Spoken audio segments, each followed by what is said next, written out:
Y amén, aleluya. Gloria a Dios. Gracias, hermanos diáconos, hermanos de la alabanza también. Dios les bendiga. Muy amables. Al final de esta predicación estaremos orando por estas peticiones. Vamos a creer con todo el corazón. Vamos a poner nuestra fe en el Señor. Es un acto en donde se abre el corazón al Señor. Es un acto donde traemos nuestras necesidades delante del Señor y conforme su misericordia y su gracia, Él ha prometido obrar conforme su voluntad. Aleluya. Esa es la realidad de la oración. Es un momento en el que nos volvemos al Creador, en donde nuestra vida hace un acto de fe y dependiendo de la profundidad y del anhelo y del deseo, creo que ahí se vierte toda la realidad de lo que se es como dependiente de Dios. Aquellas oraciones donde nuestra alma se derrama delante del Señor. Y no necesariamente son 10, 12 horas, aunque esas oraciones de 10, 12 horas, esos clamores, esa angustia, es algo que está alrededor del lugar santísimo. Cuando la Biblia habla que en el cielo estaban ocurriendo las palabras proféticas de lo que sucederá durante la última semana profetizada de Daniel sobre la faz de la tierra. Y los hombres, y Juan está viendo desde una área de elevación espiritual extraordinaria, porque está recibiendo una visión y es llevado al cielo. Y no sé de qué manera se proyectó sobre su vida. No sé si le permitieron escribir ahí arriba. No sé de qué manera, pero el primer capítulo enseña que tuvo una experiencia sublime ante la aparición extraordinaria y estrambótica de ver al Señor en su gloria y de verlo en su completa potencia de Señor, de señores y de Rey de reyes. Y la única explicación que Juan tiene es que perdió el conocimiento y dice, y caí como muerto delante de él. Y en el instante, dice, usted lo ha leído ahí, estuve en el Espíritu. No sé cómo será esa expresión aquí, hagamos como que entendemos. Porque cuando uno lee dice, sí, así que... estuvo en el Espíritu, sí, pero eso es todo lo que usted sabe, nada más. Pero la experiencia que ese hombre está dando a conocer ahí, es en una isla, desterrado. Me imagino que lo dejaban meses de años. Algunos han tenido la oportunidad de ir a la isla de Patmos, hoy es una isla griega de la actual Grecia. Y pareciera cuando uno ve de lejos yo nunca he tenido esa oportunidad de ir ahí, pero cuando se ven las fotografías, se ve que era un completo abandonar, y era una condena que él había tenido. El Imperio Romano lo había desterrado porque era un extraño hombre, era un hombre que había tenido experiencias extrañas en la vida, y se dice que lo metieron, les he dicho tantas veces, dentro de un perol de aceite hirviendo, porque lo odiaban. El cristianismo era odiado. Él fue el que tuvo esa experiencia. Y hermano, no le pasó nada. Se puede imaginar a los que lo capturaron y todo ese relajo, cuando lo metieron ahí, vieron que el otro estaba bañándose ahí. Es asombroso cómo Dios es de caprichoso. Él cuando quiere hacer algo lo hace y los hombres los deja sin entender. Démosle palmas al Señor, ¿verdad? Aleluya. Y entonces lo desterraron porque era absurdo lo que le había pasado. No tenía explicación congruente. Y entonces este hombre recibe y dice, y en el instante estuve en el Espíritu. Caí como muerto. Ya lo está viendo desde una escena del Apocalipsis.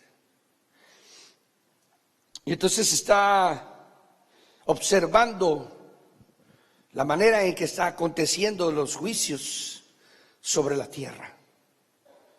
Y está compenetrado en esa realidad, en esa verdad. Y observa verdades tan sobrenaturales y tan profundas y tan llenas de vividez que quiero llevarlo hoy a entender conmigo. Una verdad que el profundo Juan percibió y que quizás esta noche vaya a servirle a usted y a mí para que podamos entender qué sublime es el ser cristiano, el ser creyente. Y quizás usted vaya a salir de esto cuando uno le pone corazón, cuando uno le pone alma, penetra y entra. El raciocinio es convertido a la fe. Y la mente que pulula en medio de miedos y de temores y de angustias se afirma en Dios. Y los temores se van. Y aquella falta de confianza y aquella falta de seguridad desaparece de la vida. Y comienza uno a actuar de una manera que algunas gentes lo pueden considerar un poquito impetuoso. Y pueden creer que uno tiene una forma extraña de conceptuarse a sí mismo. Y puede parecer uno engreído hasta en la forma en la que a veces se aproxima la vida. Pero a medida que usted se va profundizando en esas realidades, así como Juan comenzó a profundizar en la realidad de un Cristo que los demás nunca pudieron observar. Nunca pudieron entender la profundidad de la vida de Juan.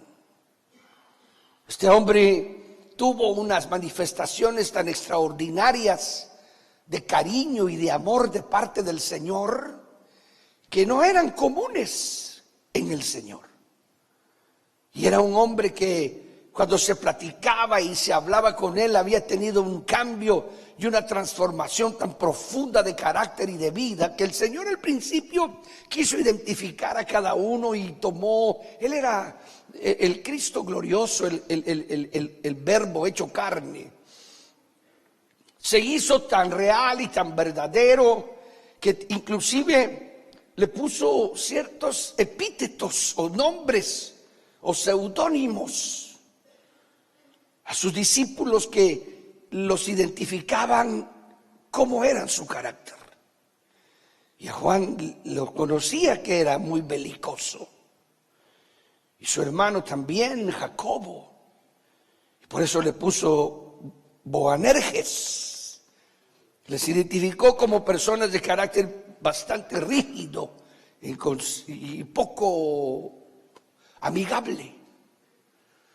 Hombres de una alteración muy fácil y se salían de sus casillas y siempre estaban contestando de una manera estrepitosa y violenta. Y el Señor les dijo: Boanerges, hijos del trueno. Pero Juan llegó de tal manera a profundizarse en la persona de Jesús, que llegó a entender que ese Cristo, yo quiero invitarlo en esta noche a que lo piense unos minutos conmigo. Yo le vuelvo a repetir que el Señor nos quiere sacar de nuestra vana manera de vivir, dice la Biblia, así le llama la Biblia. Nos quiere sacar de nuestra vana manera de vivir, o sea que desde el punto de vista de la Escritura, el hombre tiene un acondicionamiento a la existencia humana que es vana delante de Dios. En otras palabras, simplemente el hombre viene a perder su tiempo a ese cuerpo que tiene. o dentro de ese cuerpo que le dan. Y la mayoría de seres humanos van a tener una eternidad extraña. Y van a darse cuenta algunos de ellos que el final de sus vidas y el terminar de su existir va a ser no una condenación de fuego nada más. Esa está un poquito mal entendida en el hombre. Pero la verdadera realidad es la extinción de la existencia en su completa creación y quedar totalmente sin participación del mundo extraordinario al que Dios los trajo al nacer. Esa sí es pérdida. Esa sí es pérdida. Perder el existencialismo. Eso sí es doloroso. Y en ese sentido hay una realidad en el principio de lo que significa la extraordinaria verdad de que no cualquiera puede ser hijo de Dios. La Biblia le explica y Juan es muy profundo en eso. Y vamos a tocar algunos rasgos que la Biblia enseña para que podamos comprender nosotros a qué extensión de verdad usted y yo estamos perdiendo nuestro tiempo en el poco tiempo de vida que tenemos en la tierra. ¿Cómo estamos en realidad desperdiciando la gigantesca oportunidad de que nos hayan acercado a la luz admirable de su reino? Y que hayamos tenido la oportunidad de, estando en este cuerpo, escuchar y entender las profundidades del misterio de la existencia de un Dios creador de tu cuerpo, de tu alma y de tu espíritu. Y cómo es que por un momento de placer o por unos años de un existencialismo totalmente burdo y vacío y sin ninguna verdadera recompensa ni satisfacción a niveles profundos, te vayas de esta vida vacío de tu vida humana y entres a una eternidad a la que estás condenado a dejar de existir por no haber aprovechado el tiempo cuando la luz se acercó a nosotros. Como humano a estas alturas y como creyente y como hijo de Dios, ya estás lo suficientemente maduro como para entender la importancia de tu vida. La importancia de que estés en un proceso que aquí te lo va a explicar la Escritura y que te hayan sacado de la ignorancia, de esa ignorancia que nos sacaron de una realidad, de una verdad consciente en la mente, en el corazón, en el psiquis, si lo quieres llamar así, en donde sepas y entiendas, y porque es ahí donde entendemos y sabemos que sí existe el Creador y que solo el hecho de saber que existe el Creador nos conlleva a la siguiente revelación, y es la siguiente revelación la que te compromete más grande y más terrible todavía, que has llegado a creer que Jesucristo vino en carne. Esa es la revelación más gigantesca que la Biblia dice que un hombre pueda tener.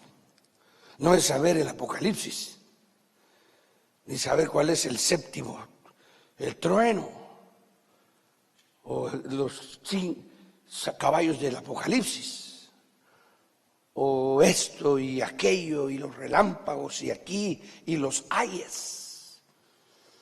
Si la verdad es saber lo que estamos haciendo con la gigantesca realidad de que ya creíste que Jesucristo ha venido en carne. ¿Y qué te lleva en compromiso eso? Aquí lo dice.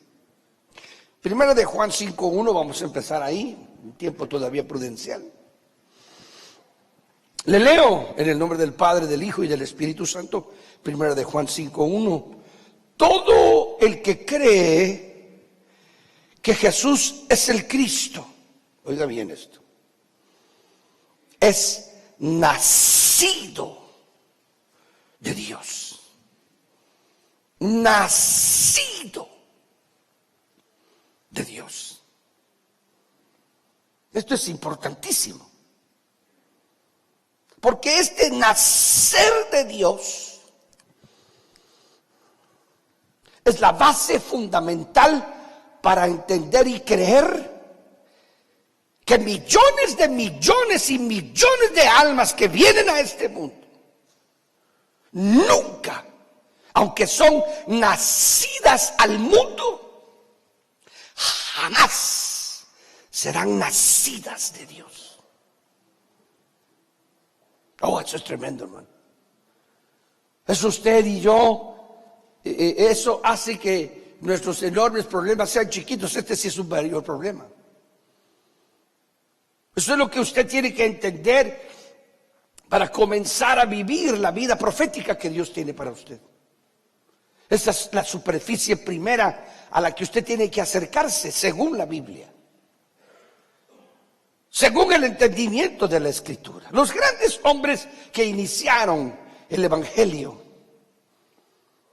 aquellos hombres extraordinarios llamados los apóstoles de Jesucristo, que recibieron, y Pablo contado entre ellos, y algunos otros también en el inicio, que merecían y tenían en realidad un apostolado genuino y verdadero, a la luz de lo que la Biblia enseña de quiénes eran verdaderamente los apóstoles. Se basaban precisamente en la profundidad de las revelaciones que estaban recibiendo y de la profunda verdad que tenían ante secretos casi imposibles de recibir, a no ser que se haya vivido pegadas a las enseñanzas del gran maestro de maestros, Jesús de Nazaret. El Evangelio no había sido expandido como hoy ha sido expandido, ni los hombres habían comenzado a vivir, había pasado el tiempo que ha pasado hasta el día de hoy, y hoy el cristianismo se ha convertido en una verdad universal. Los principios espirituales de los cuales la Biblia quería que el hombre entendiera y conociera para que pudiera cumplirse la palabra, y será predicado este Evangelio del reino en toda la tierra, y entonces vendrá el fin. Estaba hablando de una extensión de conocimiento generacional. No era solamente permanente, local, sino que había primero que permitir que millones de millones y de millones de almas que tendrían que nacer, porque Dios así lo había planeado, pudieran tener en el mensaje del Evangelio la oportunidad de nacer de Dios. Porque la realidad de la creación que Él había hecho y que había dejado que los hijos de Dios se reprodujeran genéticamente. Porque la primera reproducción que existió en el huerto del Edén fue una reproducción genética que Adán y Eva tenían en la única semilla que existía sobre la faz de la tierra, eran ellos dos. Entonces, cuando nacían hijos, ese era el plan de Dios, que los hijos fueran automáticamente nacidos de Dios por genética. Pero eso se estropeó. Y los únicos que quedaron con esa semilla se quedaron contaminados, y cuando vinieron a sentir ya tenían un trastoque genético extraño. Porque aunque vinieron de la misma madre y del mismo padre y de la misma genética que Adán transmitía, y del mismo vientre que Eva los había concebido, cuando nacieron y se desarrollaron, uno era de Dios y el otro era del maligno, Caín y Abel. Entonces ahí se trastornó la genética. Y ahora la única manera de regresar a Dios era que Dios volviera a imponer su sello sobre las almas que nacerían. Y eso es lo que Juan está hablando. Entonces dice aquí: todo el que cree que Jesús es el Cristo es nacido de Dios. Es decir, hay una revelación que solo Él sabe a qué grado ha llegado, porque no es una revelación intelectual, sino hay un accionar. Todo aquel que cree que Jesús es el Cristo tiene que pasar por la problemática primero de que tiene que entender que Dios tuvo cuerpo. Ya esa es la primera traba. Ya con eso los primeros millonadas y millonadas de almas que vienen al mundo lo rechazan. Inmediatamente. El hecho de que tengan que creer que Jesús es Dios hecho hombre, ahí ya cientos de millones y de millones de almas en el mundo se han seccionado para apartarse de la revelación de Dios y nunca, aunque nacieron en el cuerpo para vivir en la tierra, nunca lograron nacer de Dios. Porque esa es una operación más grande. Entonces aquí, todo aquel que cree que Jesús es el Cristo, ese es nacido de Dios. Y todo el que cree que y oiga bien esto, interesante esto, y todo el que ama al que engendra. Esto es tremendo, hermano. Póngalo ahí, hermano o hermana, ahí, por favor. Todo el que cree que Jesús es el Cristo es nacido de Dios. Aquí tengo que regresar unos segundos porque necesito utilizar este versículo de la Biblia que está en Primera de Juan, verso 12 y verso 13. Lo inyecta la hermana ahí o el hermano que quiera que esté ahí atrás. Primera de Juan, por favor. ¿Hay alguien ahí o ya se escaparon, se fueron a comer? Levante la mano, hermana, ¿está usted ahí? Yo creo que no habla español. Are you speaking only English? Will you help me to put John 1:12, please? Yo creo que sí se fue la hermana. Ahí va. Ay, Dios mío. La hermanita se fue no sé a dónde. What's going on? Son 3 contra 1 y no pueden. Montoneros. Pero se lo voy a leer yo. Luego se lo leo yo. Pero a los que le recibieron, está mismo Juan hablando. Solo que este es en el Evangelio de Juan, capítulo 1, verso 12. Pero a los que le recibieron, a los que creen en su nombre, les dio derecho de llegar a ser, esto es otra cosa, de llegar a ser, no son todavía hijos de Dios. La primera entrada es creer. Y creer te lleva a que nazcas de Dios. Pero aún no eres hijo. Es tremendo. Pero a los que creen en su nombre les dio el derecho de llegar a ser hijos de Dios. Ahora aquí está. Los que no son nacidos. Los que no son nacidos. Los que no son nacidos. Y tú estabas leyendo yo el capítulo 5 y versículo 1. Todo el que cree que Jesús es el Cristo es nacido de Dios. Pero luego Juan dice los que son nacidos, o los que no son nacidos de sangre, ni por deseo de la carne, ni por voluntad de hombre, sino de Dios. Entonces aquí está hablando de un nacimiento que es lo que tenía que transmitir Adán en su genética.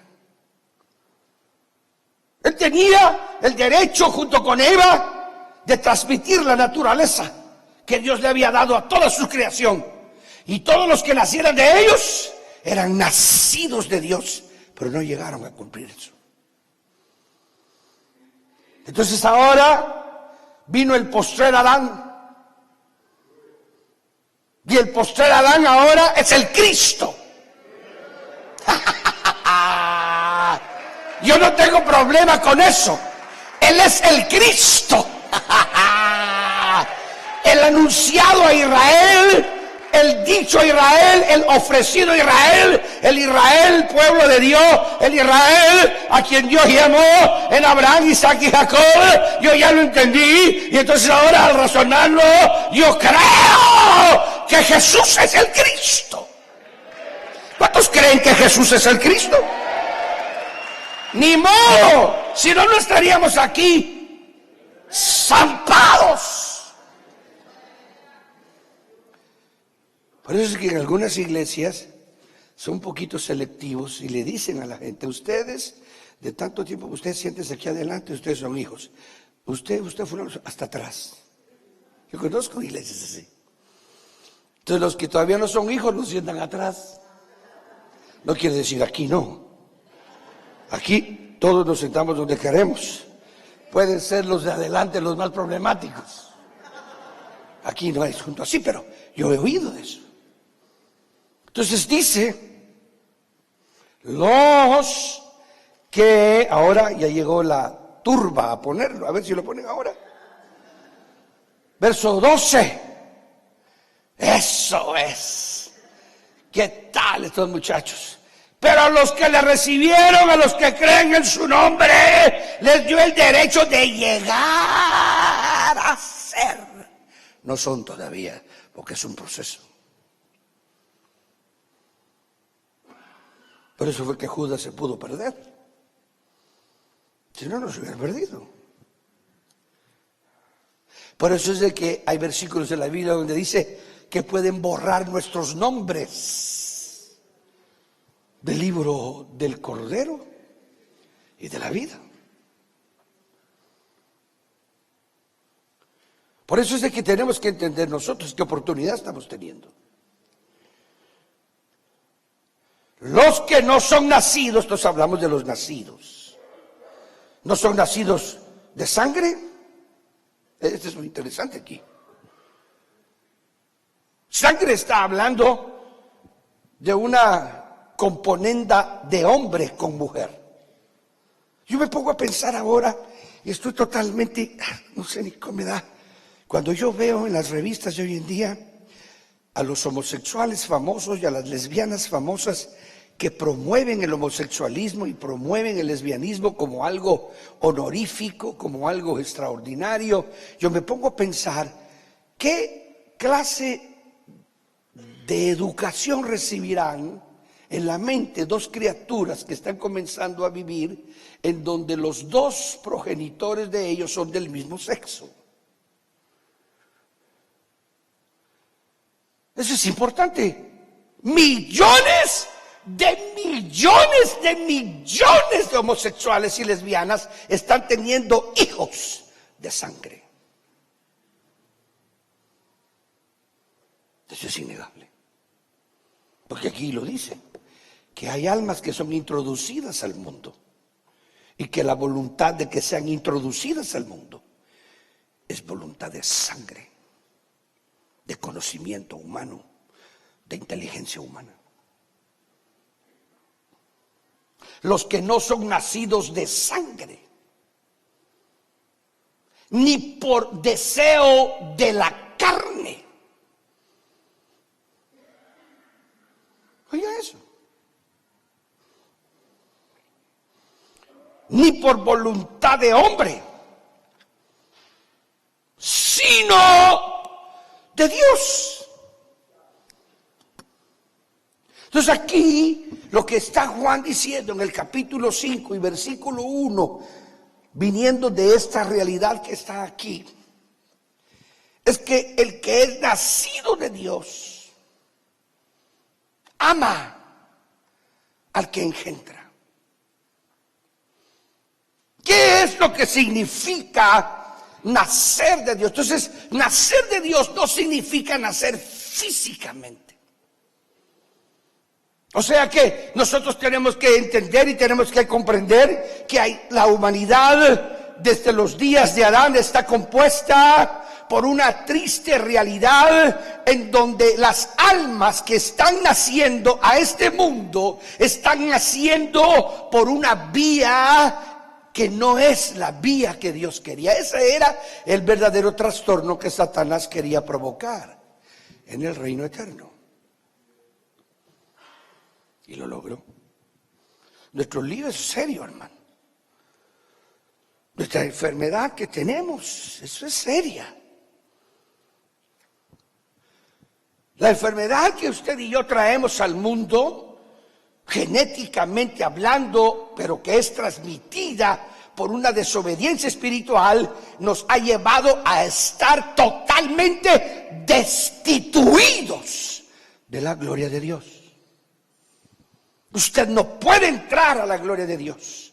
Si usted se muere y no tiene una realidad espiritual de la cual la Biblia enseña, usted se va a la eternidad con una segura extinción de su existencia. Eso es bíblico, lo que le estoy diciendo. Usted tiene que entender la extraordinaria oportunidad que tiene y muchos la están desperdiciando.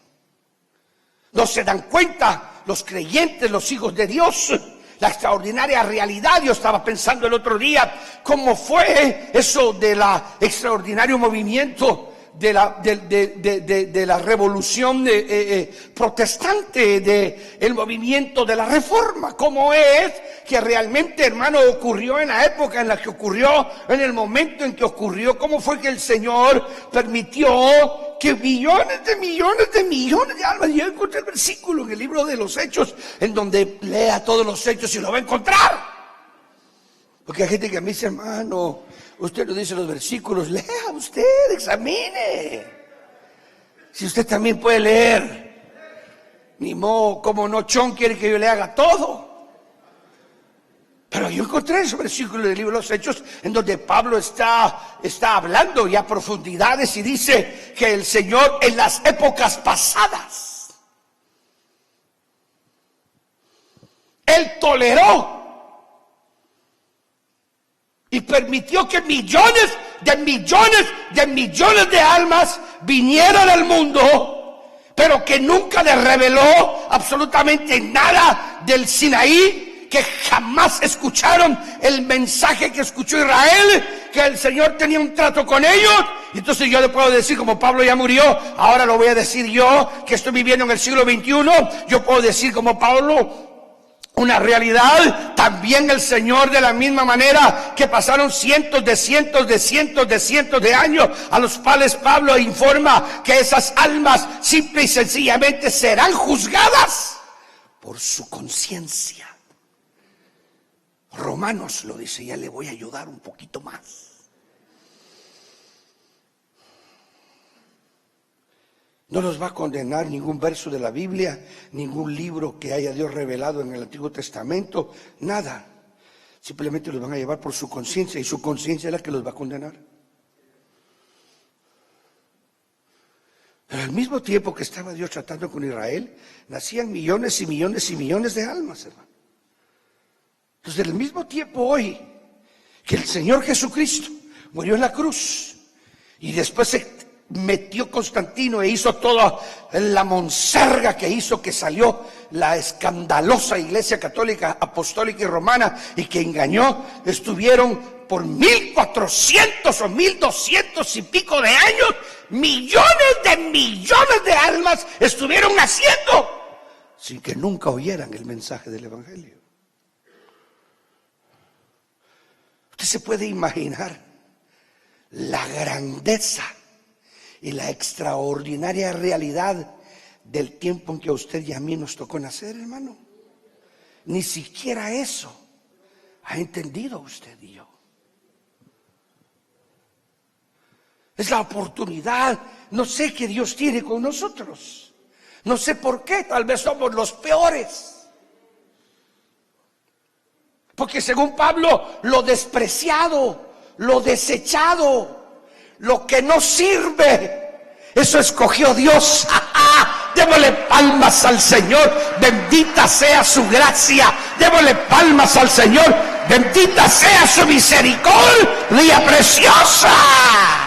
Y tú, cristiano, ¿qué estás haciendo con semejante favor de Dios?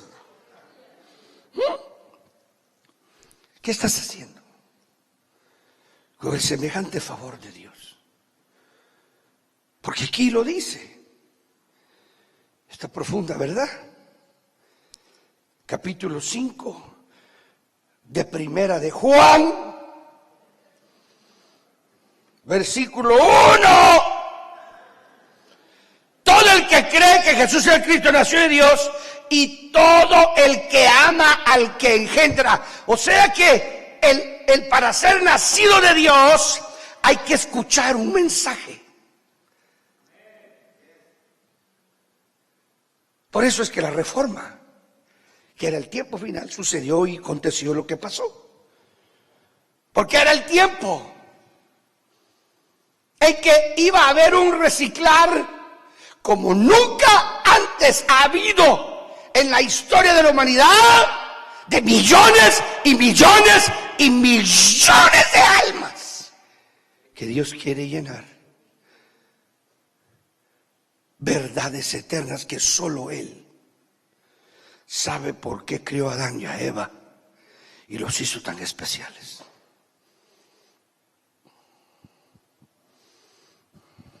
Hermano, por eso ahora más que nunca estoy seguro que yo no me muero hasta que Dios no quiera que me muera. Oyes. Y el diablo se le puede cruzar a uno y le pone trancadilla y todo, y uno está que y ya se cae. Hace unos meses, ¿cuántos años atrás? Yo vi a mi esposa, una misericordia que hubo con ella, pero extraordinaria.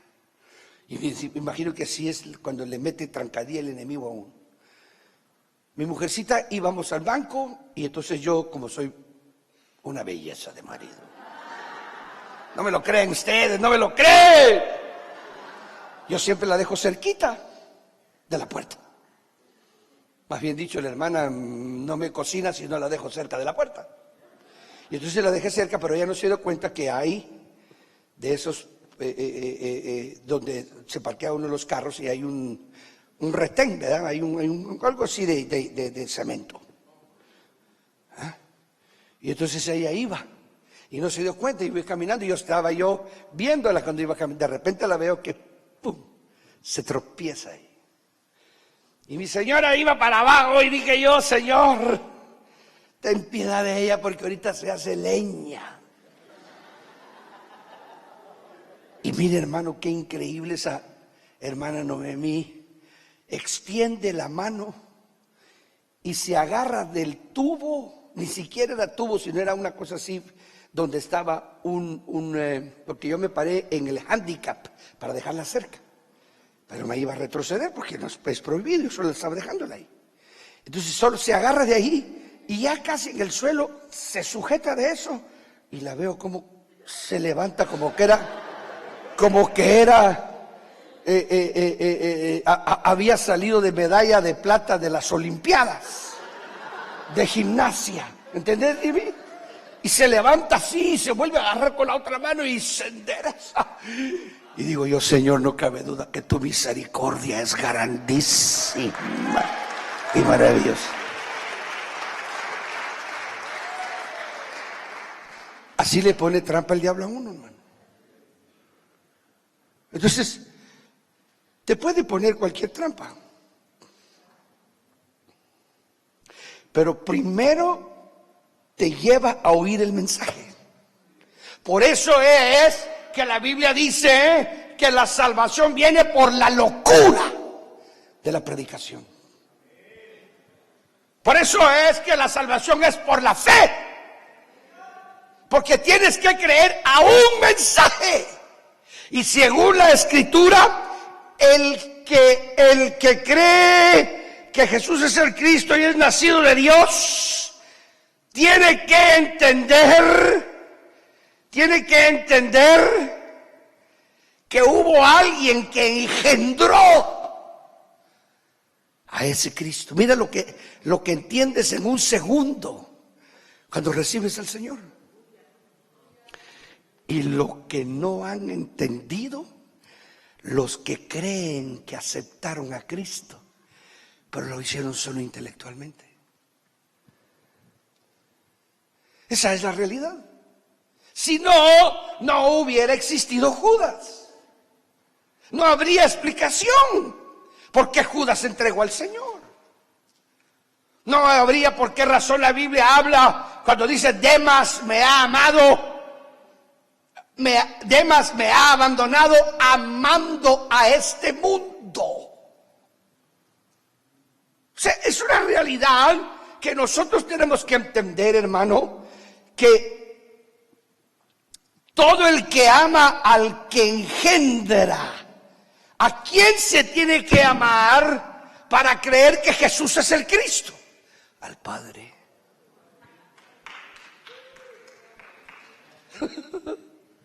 Al que hay que amar para creer que Jesús es el Cristo es al Padre. Y el que ama al Padre, el Padre lo lleva al Hijo. Démosle palmas al Señor, hermano.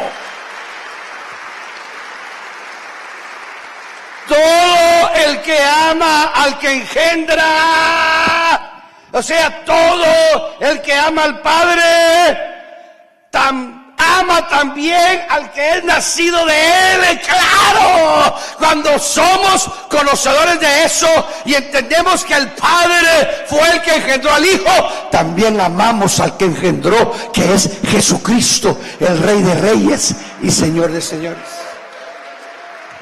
¿Cuántos me están entendiendo hoy? Y todavía no eres hijo. Ahora, cuando entiendes eso, estás en posición de llegar a ser hijo de Dios. ¿Por qué? Porque ahora vas a tener que dejar que la genética de Dios, vamos a ver qué dice Juan 11:52, aquí lo apunté, si lo apunté fue por algo. Y lo tengo aquí separadito. Ah, qué buenísimo, exactamente. Oiga este verso. Uy. Voy a leer el 51 para molestar a los hermanos que están ahí atrás. Me voy a vengar de ellos. Pero no dijo esto de sí mismo, sino que siendo el sumo sacerdote en ese año, profetizó que Jesús iba a morir por la nación. Ahora el verso 52, y no solamente por la nación, sino también para congregar en uno a los hijos de Dios que estaban dispersos. Oiga eso, oiga ese versículo de la Biblia. O sea que el Señor murió en la cruz del Calvario porque hay millones de almas dispersadas en todas las generaciones que han acontecido desde que el Señor ascendió al cielo, que necesitan ser llevadas a la bendición de ser llamados hijos de Dios. Esta noche yo quiero invitarlo para que usted se vaya con este pensamiento en el corazón y se pregunte en esta noche, ¿qué está usted haciendo con la oportunidad que tiene al creer ya que Jesucristo es el Cristo y creer que Jesucristo vino en carne y que fue engendrado por el Padre? Y que el hecho de que usted crea que Jesucristo es el Cristo y que es engendrado en carne, eso le hace a usted ser amado. Y por eso ama usted con todo su corazón a Jesucristo, el Hijo de Dios. ¿Qué estás haciendo con esa verdad? ¿A qué grado? Esta es la máxima revelación que jamás podrás tener en tu vida. Esta es la revelación que te acerca al reino de los cielos. Este es el misterio que no estaba escrito en el Antiguo Testamento y que Pablo comprendió y entendió, y que al ver la realidad antiguo testamentaria por experiencia propia, le expone a la iglesia que esta es la más extraordinaria dispensación que alma alguna haya sido invitado. Que también en el pasado hubieron millones y millones de seres humanos que nunca fueron acercados a la mesa del Sinaí, y que cada uno de ellos tendrá que dar cuenta a Dios.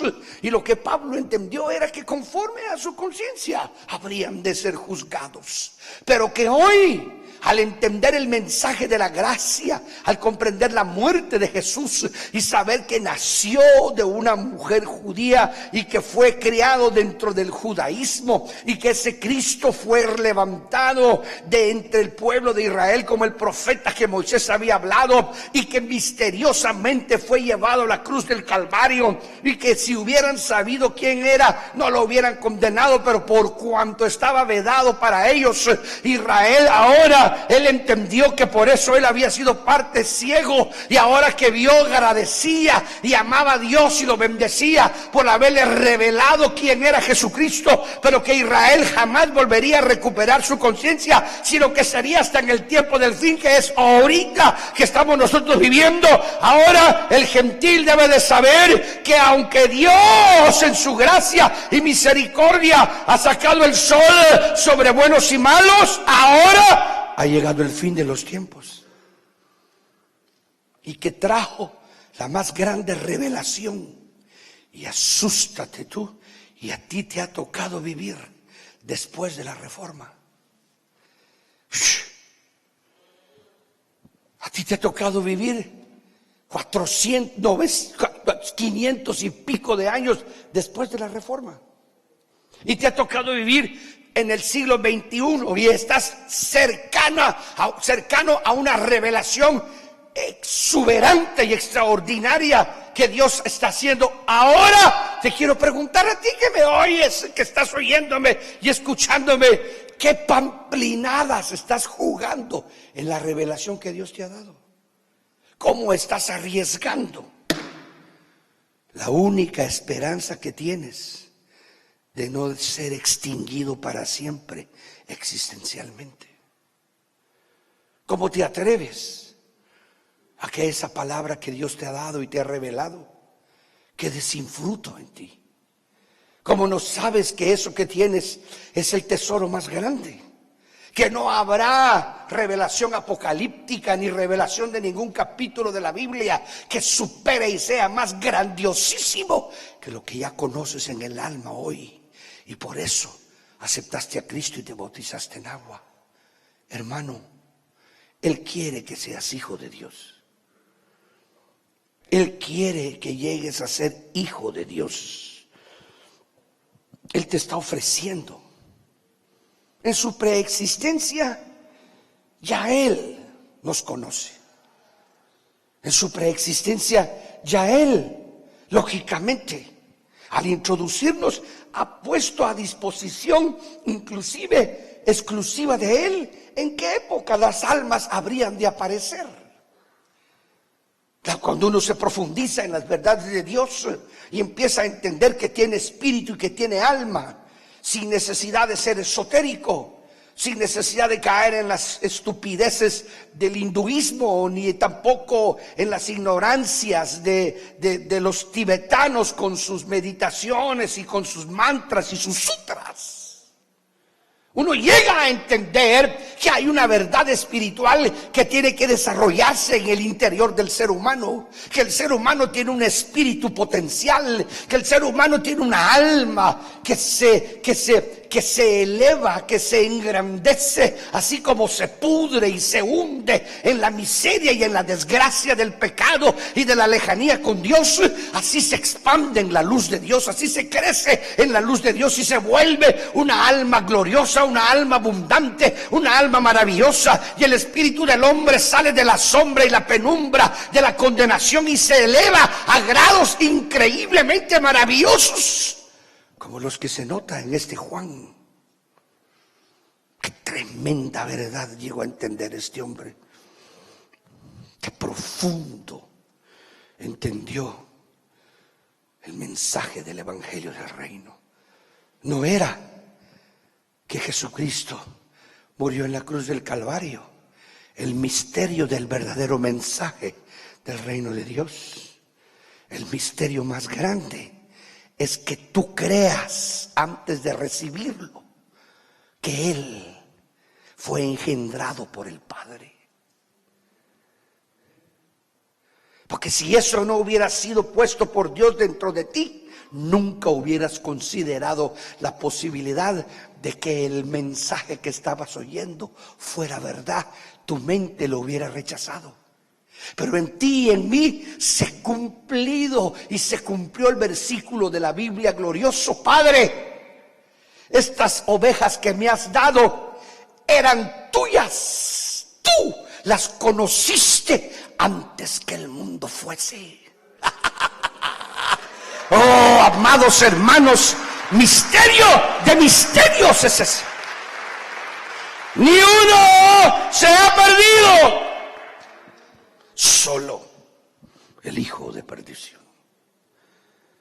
Solo el que está profetizado, diría yo, ahora que he leído la Biblia, en el libro del Génesis capítulo 49, que no llegamos hoy. Solo el descendiente de Dan, el profetizado por Jacob en el Génesis, se ha perdido. Yo quiero que usted lo entienda esta noche. Usted tiene una gran oportunidad de no hacer religión los domingos en la mañana. Tiene la oportunidad de tener vida eterna en Cristo Jesús, Señor nuestro. Dele al Señor su vida, dele al Señor su tiempo, dele al Señor su alma, su ser, y deje que Él lo convierta en un verdadero hijo de Dios, lleno de victoria, lleno de gozo, lleno de satisfacción, y un hijo de Dios que esté preparado para la venida gloriosa del Rey de Reyes y Señor de Señores. Démosle palmas al Señor. Bendita sea. Pongámonos de pie. ¡Oh, aleluya! Gloria al Señor para siempre. Levantemos.